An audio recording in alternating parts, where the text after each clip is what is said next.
கர்த்தருடைய பரிசுத்த நாமத்துக்கு ஸ்தோத்திரம். இன்னைக்கு நம்ம பார்க்க போற வேத வசனம் வெளிப்படுத்தின விசேஷம் 3ஆம் அதிகாரம் 11ஆம் வசனம்.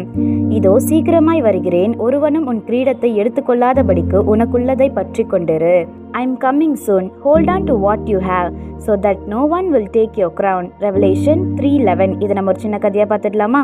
ஒரு அமைதியான கிராமத்துல லாவண்யா மற்றும் ராகவின்ற 2 சகோதரிகள் வாழ்ந்து வந்தாங்களா. லாவண்யா பொறுமையும் அமைதியும் கொண்டவளா இருந்தாலாம். ராகவி மென்மையான மனமும் நம்பிக்கையும் கொண்டவளா இருந்தாலாம்.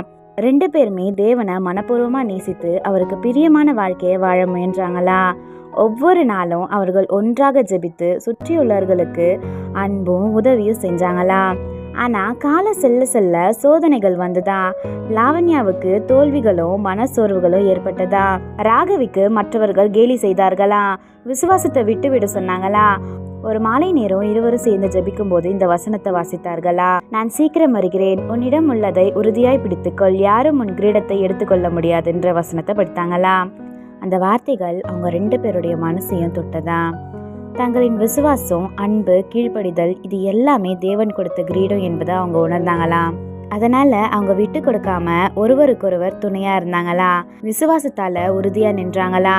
காலப்போக்கில் அவர்களின் நிலையான விசுவாசம் பலருக்கு ஒளியா மாறுச்சான்.